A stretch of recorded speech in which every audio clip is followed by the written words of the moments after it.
Patchwork Heart Ministry and Fiat Ministry Network invite you to discover your mission. A brand new in-depth monthly video series featuring engaging Catholic speakers who will challenge you to live your life abundantly. For only $25 a month, you will receive a personal monthly mission, including 3 full-length inspirational talks that build upon a new theme each month. Sign up for the Discover Your Mission tier at patreon.com/patchworkheartministry today.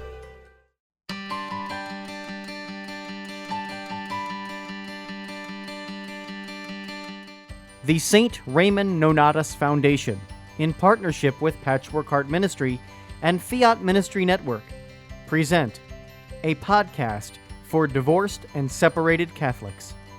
Hello, and welcome to a podcast from the St. Raymond Nonnatus Foundation for Freedom, Family, and Faith. And my name is DeSantis. I'm the director, joined here by the vice president of the St. Raymond Nonnatus Foundation, Rose Sweet. Rose, thank you so much for joining us on this podcast. I love our monthly get-togethers, and it's fun, and we have a good time, but we also tackle some tough and important topics too, don't we? We do. And I should also mention that since our foundation has a couple different series going, we have one that's for divorced and separated Catholics, and then we have another one for families in crisis. So this one is our 12-part series on 12 steps to divorce healing. And the topic for this one for February is avoiding the disasters of dating, and a talk about the fact that desire is good. And we'll talk a lot about that. So Rose has 10 tips for on the topic of dating. Yeah, how to avoid the disasters. Mm-hmm. You know, dating is delicate. There's a lot of passion and there's a lot of desire that is behind that. And we need to know who we are and where we're going and what to do and what not to do. So we're here to help. That's right. We're all about helping you wherever you are in your healing, whether it's before, during, or after a divorce. And as we know as Catholics, the ultimate, honestly, or I guess when we think about it, the sacrament of matrimony is a beautiful sacrament, but we also live in a world of sin. We also live in a world that isn't perfect, right? And we live in a world that sometimes relationships do end, not that we wish them to, but that's why we're here to let you know that we care, and that wherever you are on that healing path, the St. Raymond Nonnatus Foundation and Rose Sweet we're both here for you.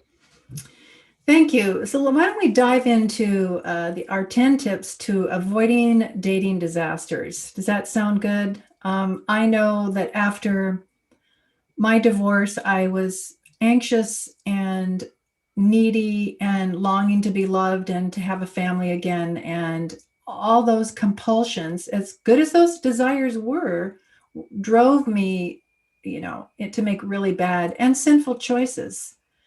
And then you rationalize them, Jesus loves me, so I'm not that bad. And just all that to say, I've been there and I totally understand.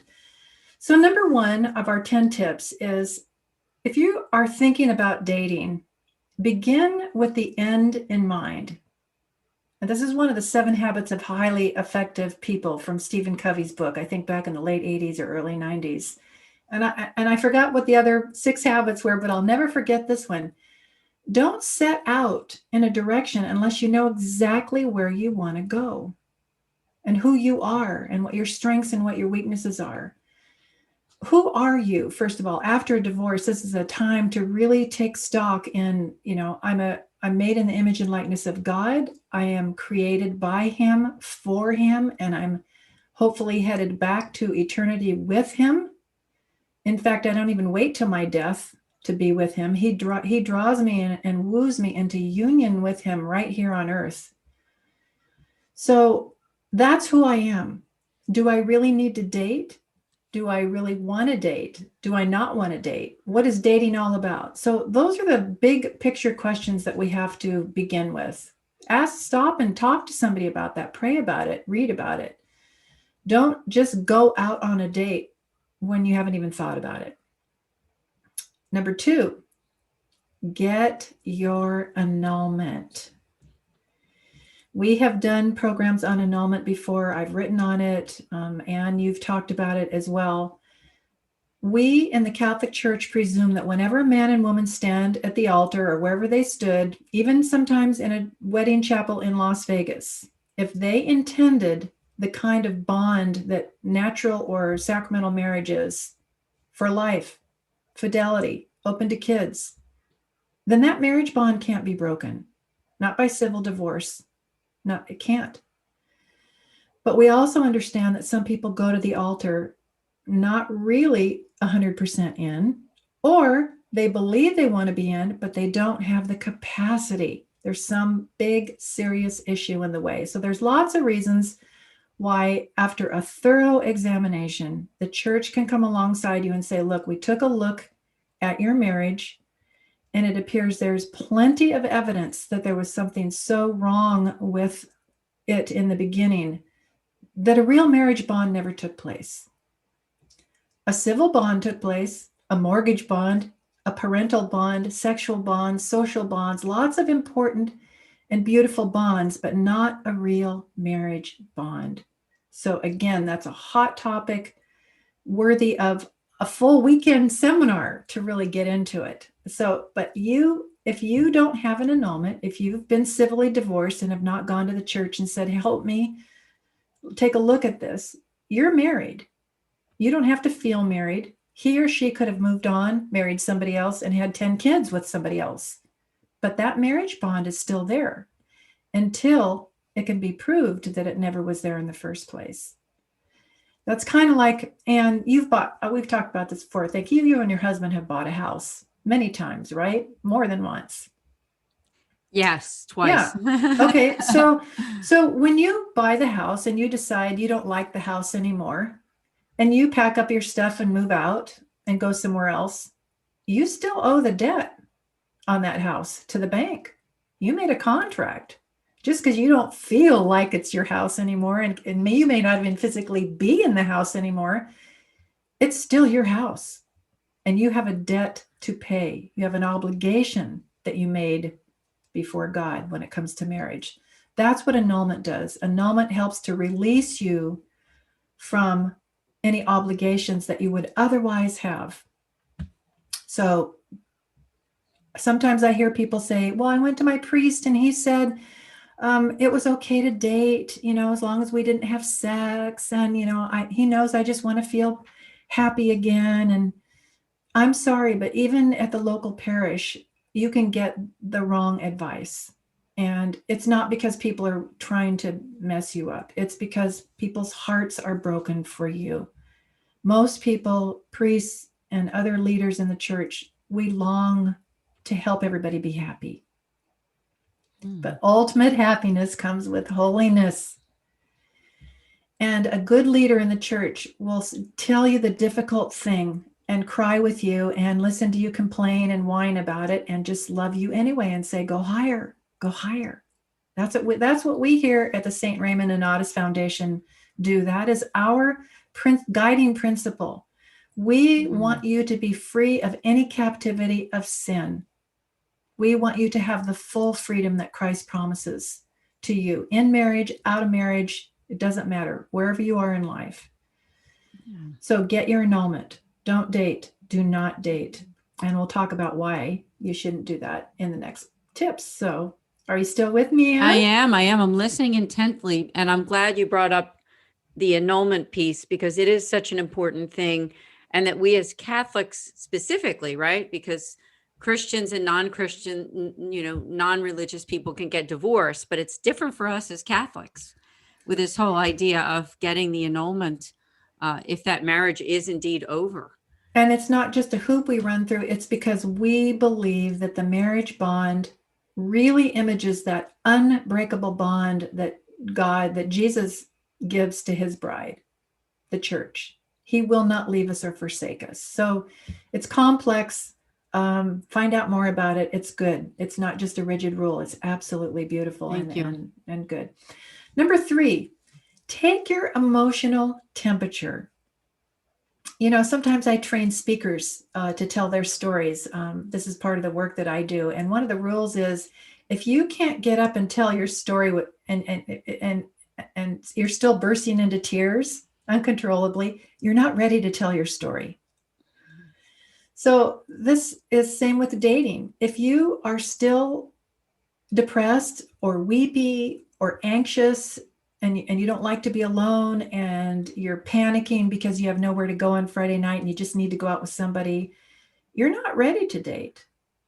That means you're going to use that other person like a Band-Aid or a drug, something to make you feel less anxious and happy for the moment. And you don't want to reduce people to objects. So take your emotional temperature. Has it been enough time for you to grieve the loss of the marriage, and to get your affairs in order, and to find peace, and to get on your feet, and to have, this is important, a rich, full life without a spouse? If you believe that you can't be happy without a spouse, you're already on the road to addiction and anxiety. You've already set yourself up. I can never be happy unless I find a man or a woman. And off you go. And your judgment's going to be clouded from day one. So here's what I say. Be willing to be alone for the rest of your life. It's a hard thing, but if you can move to that place, Lord, I want to live a beautiful life, a holy life with my family, my friends, my kids, my coworkers. I want to go on vacations, and I work at the soup kitchen. And you can really and truly, you should have such a full life that you don't even need to think about somebody else. That being said, when you're at that point, then you can make room. That's a good, healthy place to make room for a new relationship. Number 4, take your time. I work with people in the annulment process whose marriages have failed miserably, and maybe they were horribly difficult for the entire time. Even during dating, there were big problems. And I see this pattern when there were rushed engagements, when they were all happy. Oh, we love each other, and we're both Catholic, and we love Father so-and-so, and we both want a lot of kids, and they get engaged in a few months and then married right after that. They crash and burn a lot of times down the road because there's a lot of stuff they still didn't know about each other. So take your time. The chances of a divorced person dating again and getting married again and having another divorce are high. The statistics vary, but it's anywhere from 70 to 80% chance of another divorce. And that is usually because they don't take the time to look at their own self, to learn from the past, and they're rushing, they're anxious. So I don't want you to go through another divorce, and I don't think you do either. So don't rush. So that leads to number 5, learn from your past. Now, Anne, I'm going to ask you a question. Mm-hmm. If you were divorced and you came to me and I said, what did your husband always complain about you? What did he always say that he didn't like you? See, you don't even have to be divorced to know that, right? Do I have to answer? Well, no, you don't. But the fact that you're laughing tells me there are already some tensions and struggles, because every relationship has those, right? Every marriage. Yes. So before you jump into another relationship, what mistakes did you make? What did you do wrong last time? What would your spouse say that you did wrong, or where you are weak or selfish? And work on, go to a priest and go to confession, and then get a coach, get a therapist, a spiritual director, learn from your mistakes and change and become holier and healthier emotionally. What would your family say about you? What would your friends say about you? I'm sure everybody has something to say about the other person, but what would your close people say about you? And listen to that. Learn from your past. Don't bring the baggage into your next relationship. If I could interrupt, I think that they're great questions. And sometimes it takes a lot of humility to ask those questions to ourselves, and even to ask them to the people closest to us. It They takes really a lot. are. It takes a lot of humility. I know that I've tried it before. I don't know when and why I did it, but I know that I did it in the last year. And I was afraid at first. I thought, oh, what are they going to say? You know, but it's a great thing because what they usually tell you, I think what I learned is that it's not as bad as it seems, you know, like we're afraid. I think that the person that you're asking that question to knows how hard that question is. And so a lot of times they're a little, quote, easier on you than you think. You know, you think they're going to say something about something that you know about yourself that drives you crazy, right? That you do. Right. But right. No, it is. And that's the thing. People will still love you. You know, I can say to my husband, I can point out a fault of his, and it doesn't mean I stop loving him. I still love him. And since I don't have any faults, he doesn't point them out to me. No, I'm just teasing. No, he's very willing to remind me of my weaknesses, and I have to not be defensive and go, okay, you're right. That's a sign of maturity. And people, especially who've been through divorce, you know what a trauma and what a pain it is to be in a bad relationship, a bad marriage. Please do everything you can to not do that. Again, the odds of you just moving on. In my day, it was like John Wayne. You just get back up in the saddle and you ride off into the sunset, and you repeat the same horrible things. So yeah, ask. And if you have, we're women talking here today. If you have girlfriends who always tell you what you want to hear, get some new girlfriends. Get somebody who will be honest with you and go, yeah, you know what? Don't buy that because you do look fat in that. That's the kind of friend I want, because I know she loves me. I know she loves me. And then when she does say, that looks fabulous on you, I know it does. So yeah, trust is important. It's important really in marriage, and it's important in life and in friendship. Exactly. So we've done, let's just recount the first 5 that we've done. Begin with the end in mind, get your annulment, take your emotional temperature. Are you still emotional wreck? Take your time, learn from the past. And number 6 is aim for marriage. Now, when I ask people, what is dating? They can't answer it usually. What is dating? What's the purpose of dating? Who goes on dates? Would you and I ever go on a date, Anne? No. Well, right? I mean, aside from your husband, right? I mean, your husband can take you on a, quote, date. Okay, but let's say you and I are not married. Oh, okay. Let's say you and I are single women. Would you and I go out on a date? Would we be dating each other? No. No.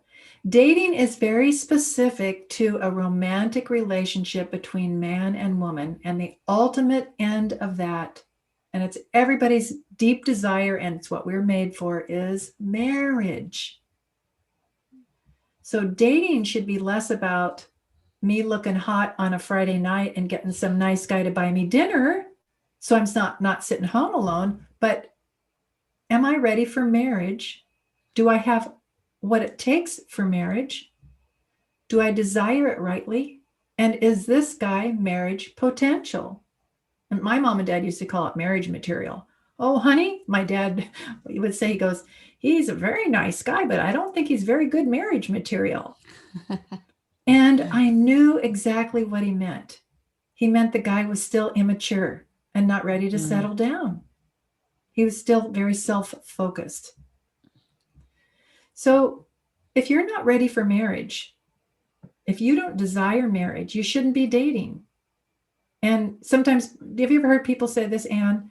Well, I just want an opposite sex friend. Yeah. Do you really need an opposite sex friend? Do you? I mean, do you think most women really need an opposite sex friend? Well, yeah, I mean, no. But do they have them? Yeah. Like I'm friends with the Mercedarians. Those Yeah. guys they're all guys. I love men. I love friendships with men, but there's a very clear distinction that I'm not seeking out their friendships to be my friend so that I can have male friends. Or you don't go out with, you have coworkers who are male friends, but there's always this unspoken and sometimes spoken wall or line. There's no romance, there's no sex, there's no other motive like that. The sad thing is, and this is a lot of people argue this, if you're eligible age and you are both healthy and a lot of people try to be friends and they can't. There's the natural erotic sexual drive that draws people together, and God intended it that way. But we don't know what to do with that. We don't know how to keep ourselves protected from that or reserve that. We're going to talk about that a little bit later.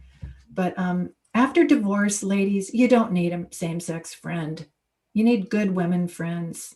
If you want a same-sex friend, go talk to your brother, your father, your uncle, maybe your parish priest, your professor, or you don't need it. You think you need it. What you're looking for is validation. And that's really, it's a safe way of saying, I want a man's attention, but I want to protect myself from being used and abused and sucked into a relationship I don't want. So now you're just, again, you're redefining everything, and you've put him in a position of just being somebody who's there to make you feel better. Anyway, Good point. I'm sure if we were having a call-in program right now, the phones would be ringing off the Yes, hook. they I would. know that. So, well, to be continued. Maybe we'll do that a whole nother podcast. So, aim for marriage. Aimless dating is just a way to use others. It's self-protective. And if you're not ready, don't date. Let me ask you, Anne, if I'm a divorced woman and I have my kids and I have my work and I have my friends and I have my church and I travel and I have hobbies, how lonely do you think I'm ever really going to get? Well, I mean, in my opinion, I think that when we keep ourselves busy with our gifts and our talents and our work and our families, then your life should be probably full enough even without anything else. That's exactly Some right. people choose that on purpose. Some Right. people actually choose to do that on purpose and don't seek out those opposite sex friendships. Okay, and that can be really appropriate, especially if you are civilly divorced and you don't have an annulment and you are preserving and protecting the marriage bond that still exists, and you are moving on in a way that is holy and pleasing to God and to your vows. So we don't need romance and sex to be happy. They're wonderful things that God created, and they're ways that we can find happiness, but there is so much more in life. So, number 7, don't use others. Don't use others to make yourself feel loved again and whole again and desirable again. And, I've heard so many women say that they go out on a date with somebody and they realize he's all hot to trot and they're just not ready. And they know they should end it, but they don't. They go out on another date because they don't want to sit home next weekend. And he bought dinner. Woo! And he looks good and he's a good conversationalist, but how horrible to be using a man like that. And it is using, especially when you know he wants more, he desires more, and you don't want to give more or can't give more, then don't go out. Learn how to say no. Say no. And that can be not just in this instance. Saying no can be a difficult thing in so many things in life, I think. But it's another way to just exercise your virtue when you learn to say no. A virtue? What is virtue? Do we even need virtue? Yes, that's a whole nother podcast. Mm-hmm. So don't use other people. Number 8, don't play with fire. Okay, here we go. Buckle up your seatbelts because I'm going there. Don't play with fire, not just sexually, but emotionally. Here's what happens. We know we're supposed to be chaste. So we just go to church with each other and we worship together and we talk about God together and we go on, missionary work together and we have long, deep conversations, sometimes too fast and too much and too soon. And we spend exclusive time with each other. And maybe even if we have children from our prior marriages, we get the kids together. Now we haven't had sex, so we're being good, but we're also being stupid in a certain sense, because we've already built and bonded emotionally, deep emotional bonds. Marriage is about exclusivity. If you are exclusively spending time with somebody and their kids every weekend or a couple throughout the week, you've already entered into part of marriage, which is exclusivity. You've already entered partly into marriage, which is deep, emotional, intimate conversations, going to church together. Now, am I saying that dating people shouldn't go to church together? No, I'm not saying that. But be careful, especially you women, and men do this too, building deep emotional bonds too fast. Because then that is the lubricant, and I'm using that word deliberately, to sexual tension. Because God created us that when we have all these other deep emotional bonds and intellectual bonds, and that the full fruit expression of that is the sexual bond. So we're just moving more closely to that if we're not careful about it. The other I thing can that, make a comment. yes, Rose, thank you so much. I think you made a very, very good point. And you know that I'm the adult child of divorce and have many memories of what that was like growing up. I mean, my parents, I've said this on other podcasts, but divorced when I was 7. And you made a very good point that when two people are getting together, not only with your kids, but the other person's kids, whatever's going on otherwise, you're right. It does create that sense of what's going to happen next. Right. Right. Well, and this is Yes. what I've even told my sons, that when you are inappropriate with a woman, it's not just inappropriate. You've already begun marriage. You've already stepped into marriage, but you got one foot in and one foot out. And that was a shocking way for them to understand that certain things belong only in marriage. Because then when you break up with somebody, you're actually going through a divorce because you've bonded so much. And I talk about this in my work, that we build social bonds and financial bonds and sexual bonds and family bonds and all kinds of deep bonds. And the marriage bond is a big one. But sometimes people act married and think married, even though they're not having sex. Yes. At least full on intercourse. But they are playing with fire because it's so hard to pull out of that when it's wrong. And then, you're in that deep. Everybody's kids are getting along. You spend every weekend together. And guess what?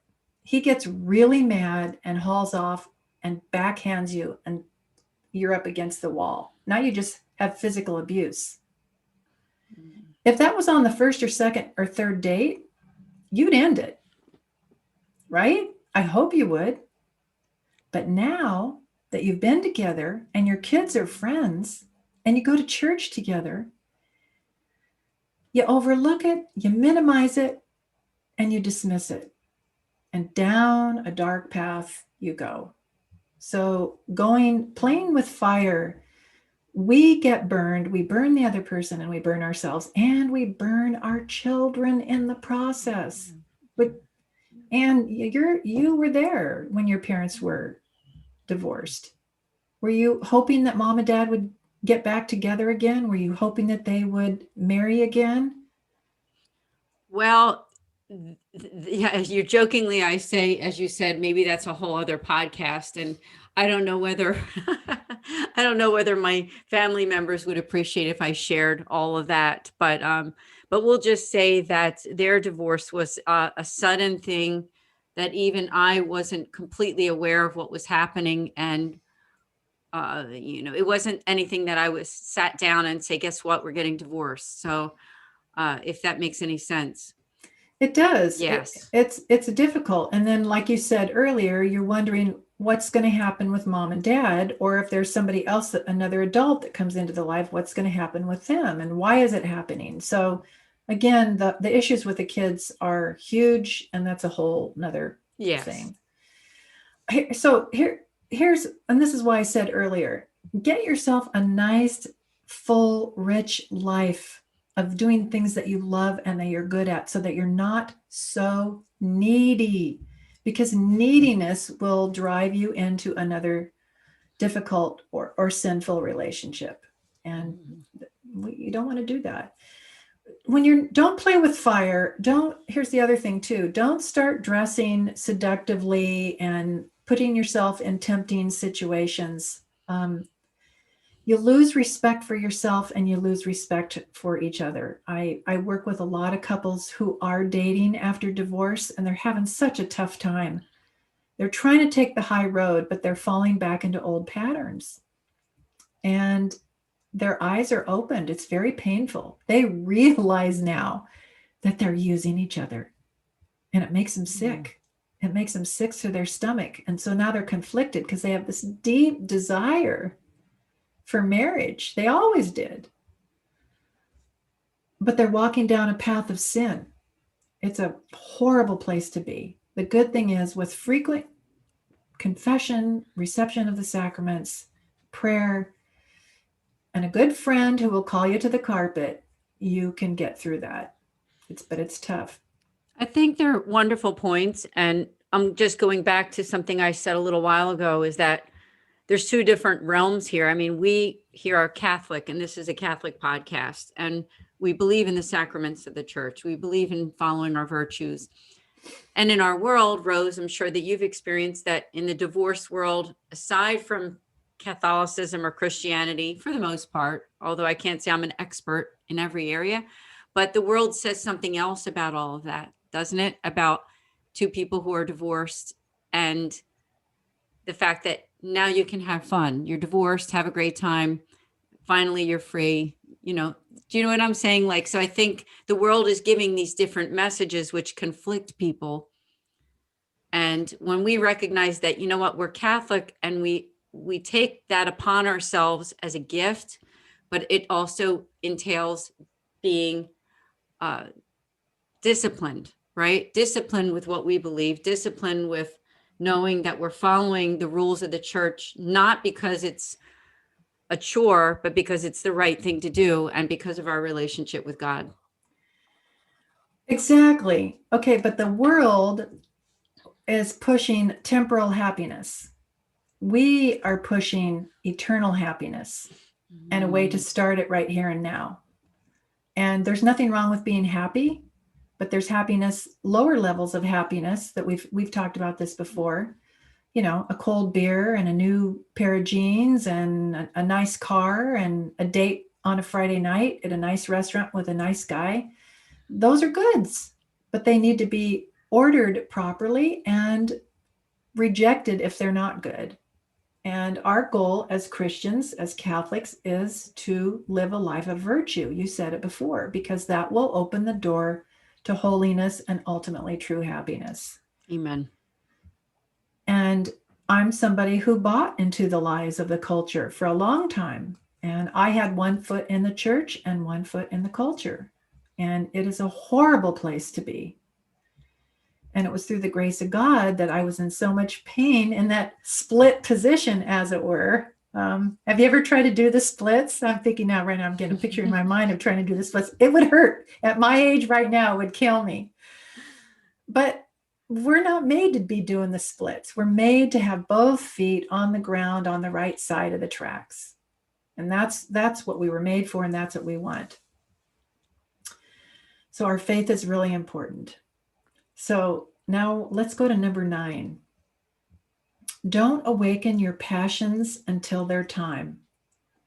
And do you remember the beautiful erotic love poetry in Song of Songs, Song of Solomon in the Yes. Bible? It really is so romantic and so passionate. And it's about the love, the deep, deep love of the bridegroom and the bride for each other. And they're engaged, but they haven't yet consummated their marriage. And their desire is so deep and so burning and so beautiful. And the church has always used this not only as actual love between a man and woman, but the desire that Christ has for us, his bride. So, and it's a beautiful image of marriage. And there's a place in there where the daughters call out to the young bride and they say, don't awaken your passions before their time. And this is what we've been talking about. If you bond too closely and you're dressing seductively and you're too anxious or needy, your passions, your deep desires are going to be driving the bus. They're going to be in charge of you and not you in charge of them. I always say our desires should be like, do you have any pets? Do you have a dog or anything? We have 2 cats. Okay. Cats are pretty good. Dogs, sometimes you have to put on a leash because they get pretty excited and they run around and they try to control you. I have a neighbor, her dog is insane. And everybody says, get rid of him, but she loves her dog, right? He is on a leash morning, noon, and night because he is always like leaping out at flies and cars and people, and he can't control himself. So she has to constantly control himself with this leash. And one time he knocked her to the ground. He's so strong. And she had to go get training. And it's like, man, I would not want to live that life with my passions. My passions always driving me and pulling me into sin and pulling me into other difficult, painful, horrible situations. So, but that's what we have to do. If we don't have the gift of self-control and we're letting our passions lead us, we're going to be exhausted and we're going to fall on our face. So here's what I'd say to everybody, men or women, and don't watch erotic movies.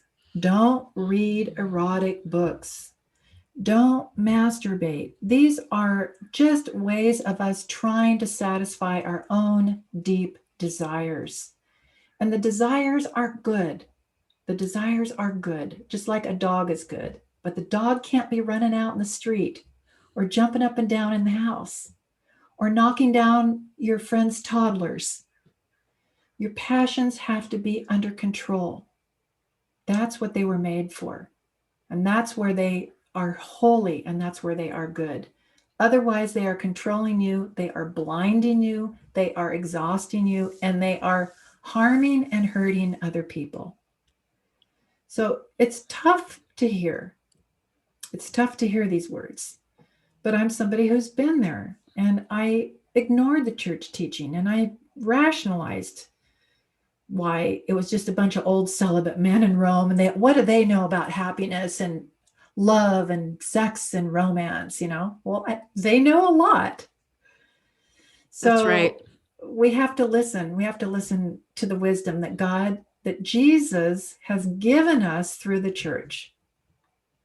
That's great points, Rose. And I think part of what we do with our foundation is also, and it is on our website as well, is just information to teach you why pornography is an evil, and that we do need to keep our eyes open, because there's a lot of things in our society now, even on our phone apps and even soft porn that's presented in commercials and different things too. And just to be careful for all of that, because it's everywhere anymore. And we do have to be alerted to that and know that it is wrong. And the church does call that out too. So.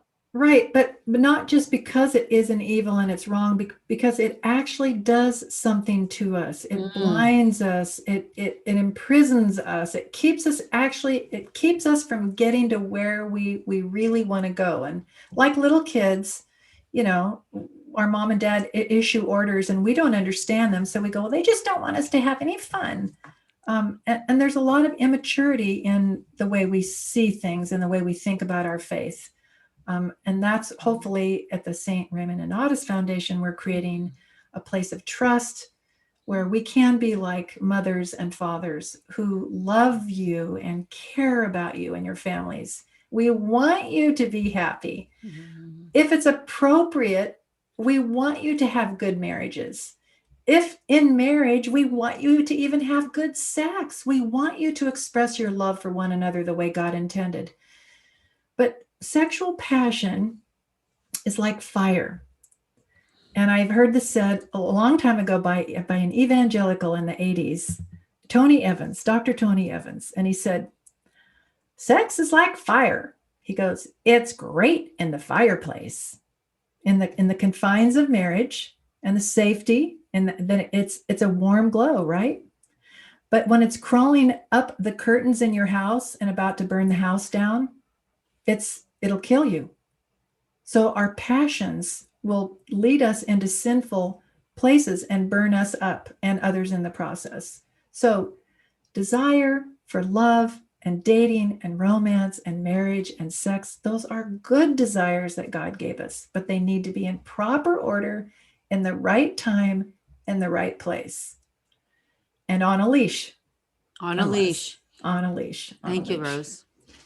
So that's number 9. So here's number 10. And let's just read these over quickly before we get to number 10. Number 1, begin with the end in mind. Number 2, get your annulment. Number 3, take your emotional temperature. Are you ready? Number 4, take your time. Number 5, learn from your past. Number 6, aim for marriage, not just spinning around the dating circle. Number 7, don't use others. Number 8, don't play with fire, emotional and sexual. Number 9, don't awaken your passions until their time. And then number 10 is flee immorality. This is from 1 Corinthians 6:18. And what that means is run like hell from sin. Bottom line, run, Forrest.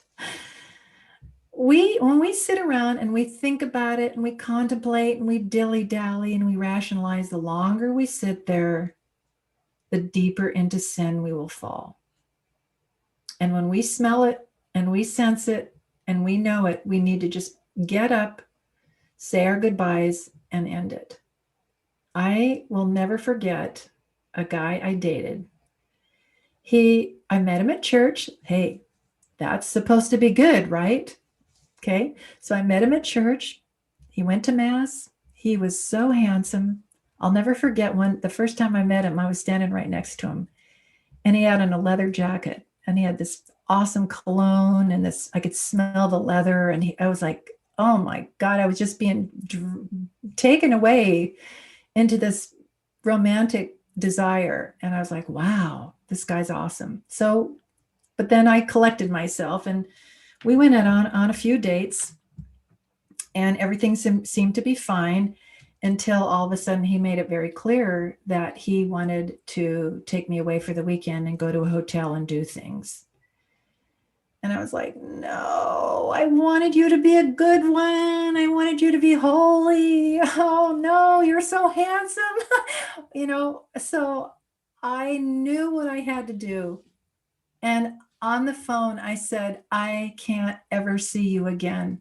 And he's like, what? That's kind of extreme. I said, man, oh man. I think I even said that. Why couldn't you just be what I thought you were? I said, I can't see you ever again. Anyway, in a few short minutes, and I knew I shouldn't stay on the phone too long because he talked me out of it some way. I just said goodbye. And then I forced myself to hang up the phone. I sat there in silence. I was in shock that I had done it. And then I threw myself on my bed and I was like, oh my God, that was horrible, but I did it. And all of a sudden, even though I was sad, I was also filled with such peace because it was almost like Jesus was standing there going, good girl. I sent you my grace. You took it and you ran with it. Good girl. You did the right thing. I'm so proud of you. I love you so much. And it was easier after that. It was easier for me to say no to an attempting situation because I know how free and good it feels to take the high path. It's hard. It's difficult. But man, it is worth it. So flee immorality. Right, Anne? Yes, I'm smiling because I love that story and I'm imagining you. And I think you did a wonderful thing. And you proved something not just to yourself, but God was watching and God gave you that affirmation too. He did. And that was a consolation. And, and not every time when you do the right thing do you hear bells ringing and angels singing. You don't. You just do it anyway. But every once in a while, when you really, really need it, God will come through for you. And he will give you those little affirmations and those little encouragements. They're consolations. They're called consolations. And that's beautiful. It's all good. It's wonderful to be a Catholic, and taking the high path is totally, totally worth it. Well, I want to say also that most of the people who listen to this podcast are people who are affected by divorce and separation. But sometimes we get people who are just curious and they want to learn, or they like your ministry, or they're a friend of the foundation.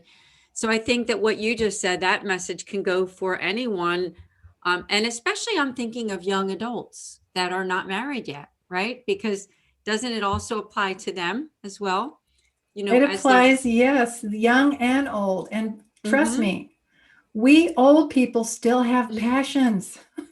It may not look like it from the outside, but we got fire in our belly. So God is there for all of us, no matter our age or our state in life. He wants us to be happy, but he's got a definition of happiness that's different than the world's. Good way to put it. I love the 10 points. I think they were amazing, Rose. Thanks, you for this great podcast this time around. Is it okay if you don't mind? I'd like to put in a plug also for a conference that's coming up on this topic. Yes. Right? And this podcast will air before the conference. So if you're listening, the St. Raymond Nonnatus Foundation is sponsoring a conference through smartcatholics.com called Catholic Dating. And it's going to be the weekend of February 13th and 14th. It is $25 to sign up. What you're getting for that $25, though, is a full weekend conference with speakers, with opportunities to meet other Catholics, prayer. It's really going to be a wonderful conference. In fact, one of our Mercedarian friars, I believe, will also be part of it, Father Daniel Bowen. Oh, he's wonderful. Yes. He's great. He's great. I hope he wears his Saturno. No, he's wonderful. And Smart Catholics is a right-on, wonderful group and a fabulous place to get great Catholic content. They really are. It's a wonderful community that they're building there. It's not just about listening to a speaker and then just walking away. I mean, there's a lot of opportunity to dialogue, a lot of opportunity to meet new people. People who care about their faith, right? So if you go to smartcatholics.com, go to the events page and you'll see Catholic Dating. And if you're listening to this podcast after the event, you can still be a part of the community even after February 13th and 14th. So right. Just to keep that in mind. It's never too late to join smartcatholics.com. It's a wonderful people. It's a growing community. And I'm glad the St. Raymond Nonnatus Foundation is part of it. I think it's great. It's a good partnership. Yeah, we're excited because even though the foundation is really focused on the whole idea of Catholic divorce, Catholics affected by divorce and also families in crisis, we have a heart for evangelization, especially when it comes to educating people on the sacraments. And in this case, the importance of holy matrimony. So that's a nice segue into, let me give a little pitch for one of my books, The Catholic Woman's Guide to Romance, which is perfect for February as well. And I take a deep dive into what romance really is, and I tie it into the holy sacrifice of the Mass. There is a wedding going on at every Mass. So get the book to find out the deep and wonderful, beautiful mysteries that God has for us in the areas of love, sex, marriage, and romance. The Catholic Woman's Guide to Romance at my website, rosesweet.com. I can't recommend Rose enough. She is a wonderful author. Please do go to rosesweet.com. I also want to mention that she does personal appointments as a faith coach. I believe that's the word that we use, a faith coach. And so you can connect with her and make that appointment. So encouraging you to do that. Thank you, Anne. It's always good to be here, and I love working with you too. Thank you. So we're in the middle of this series. We're coming back again the first Tuesday of next month in March. So keep an eye on this channel. And if you haven't subscribed yet to our YouTube channel, you're here. It's Philly Nonnatus. And if I would ask you, if you could please also like our Facebook page at St. Raymond Nonnatus Foundation. We're also on LinkedIn, we're on Twitter, and on Instagram. So please do connect with the St. Raymond Nonnatus Foundation. Thanks, Anne. God bless you, and talk to you next time. Yes, talk to you everyone next time. Thank you, and God bless. Thank you for listening to this podcast. For more information about the St. Raymond Nonnatus Foundation, visit nonnatus.org or email director.srnf@gmail.com. Patchwork Heart Ministry and Fiat Ministry Network invite you to discover your mission. A brand new in-depth monthly video series featuring engaging Catholic speakers who will challenge you to live your life abundantly. For only $25 a month, you will receive a personal monthly mission, including 3 full-length inspirational talks that build upon a new theme each month. Sign up for the Discover Your Mission tier at patreon.com/Patchwork Heart Ministry today. Did you enjoy this podcast? Listen to other podcasts from Patchwork Heart Ministry by following Patchwork Heart Radio wherever you listen to podcasts.